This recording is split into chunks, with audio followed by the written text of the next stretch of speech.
Hi friends, இன்றைக்கி சொரக்கா தோசை செய்கிறேன்பா. எப்படி செய்யுதுன்னு பார்க்கலாம் பாருங்கள். சொரக்கா நான் ஒரு 1/4 கிலோவுக்கு ஆகிற மாதிரி சொரக்கா எடுத்திருக்கேன். இப்போ இந்த சொரக்காயை நம்ம தோசை சுடலாம். சொரக்கா தோசை இதை மிக்சியில் போட்டு நம்ம அரைச்சிக்கலாம். இதுக்கு என்னென்ன போடணும்னா, சொரக்கா 4 பச்சை மிளகாய் எடுத்திருக்கேன், அதையும் இதில் கட் பண்ணி போட்டிருக்கேன். பூண்டு கொஞ்சம் எடுத்திருக்கோம், ஒரு 4-5 பல், அதையும் போட்டுறேன். இஞ்சி ஒரு துண்டு சின்னதாக எடுத்திருக்கேன், அதையும் போட்டுக்கலாம். இப்போ இதில் கொஞ்சம் சோம்பு கசகசா கலந்துக்கலாம்.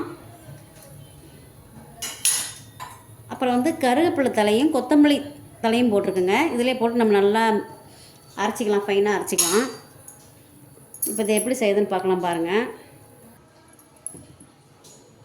ஒரு 5 தோசைக்கு ஆகிற மாதிரி சொரக்கா தோசைக்கு நான் மாவு எடுத்து வச்சுருக்கேன். இப்போ இதை அரைச்சது சொரக்காயை இதில் நம்ம கலந்துக்கலாம். நல்லா கலந்து மிக்ஸ் பண்ணிவிட்டு அதுக்கப்புறம் நம்ம சுட்டுக்கலாம். ஏற்கனவே நம்ம உப்பு மாவில் போட்டுக்கோங்க, இருந்தாலும் பத்தாததுக்கு கொஞ்சம் நம்ம ஆட் பண்ணிக்கலாம். இப்போ இதை நல்லா நம்ம கலந்துக்கலாம். கலந்துட்டு இப்போ சொரக்கா தோசை நம்ம ரெடி பண்ணுறோம். இது நல்லதுங்க உடம்புக்கு. சொரக்கானாவே உடம்புக்கு நல்லது தான், நமக்கு நீர் சத்து அதிகமாக இருக்கும். இப்போ இந்த தோசை நம்ம சுட்டு இதுக்கு ஒரு கார சட்னி மாதிரி செஞ்சுருக்கேங்க. அதுக்கு இதை மிக்ஸ் பண்ணிக்கலாம்.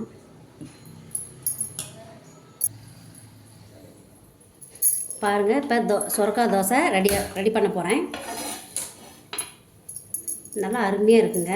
நம்ம இதுக்கு கார சட்னி தொட்டுக்கலாம். நல்ல ஒரு காம்பினேஷன்ஸ் நல்லாயிருக்கும். இப்போ கல் காஞ்சோன்னா நம்ம தோசை ரெடி பண்ணிடலாம்.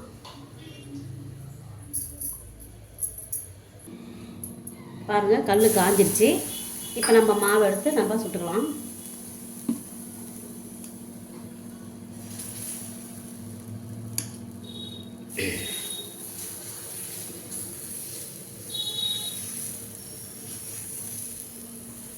காரசாரமாக நல்லா இருக்குங்க. ஏன்னா நம்ம பச்சை மிளகாய், பூண்டு, சோம்பு எல்லாமே போட்டிருக்கோம். நல்லா டேஸ்ட்டு கொடுக்கும்.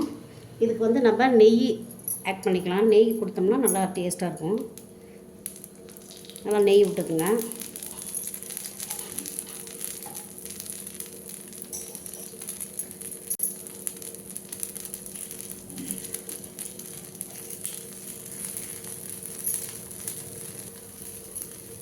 பாருங்கள், ஒரு பக்கம் நல்லா வெந்துருச்சு.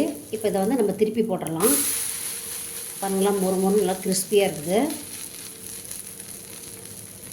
இது ஒரு 10 நிமிஷத்தில் ரெடி பண்ணிடலாங்க. நம்ம என்ன சமைக்கிறதுன்னு யோசனை பண்ணாமல் டக்குன்னு இது இந்த டிஃபன் நம்ம செஞ்சு சாப்பிட்லாம்.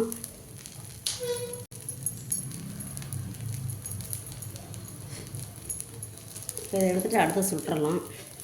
அவ்வளோதாங்க. இந்த மாதிரி நீங்கள் செஞ்சுட்டு பாருங்கள்.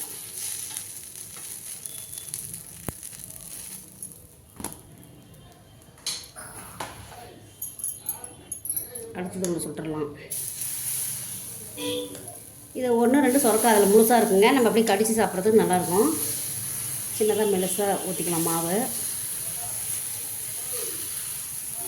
டக்குன்னு செஞ்சிடலாம்.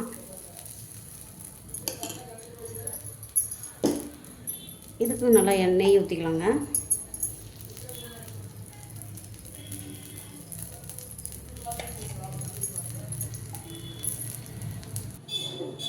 பாருங்கள், சொரக்கா தோசை ரெடி ஆயிடுச்சு. இதுக்கு கார சட்னி நான் எடுத்திருக்கேன். ரொம்ப காரம் செம்மையாக இருக்குது. இது மாதிரி நீங்களும் செஞ்சு பாருங்கள், உங்களுக்கு பிடிக்கும். பிடிச்சிருந்தால் லைக் பண்ணுங்கள், ஷேர் பண்ணுங்கள், கமெண்ட் பண்ணுங்கள். பக்கத்தில் இருக்கிற பெல் பட்டனை கிளிக் பண்ணுங்கள். தேங்க்யூ.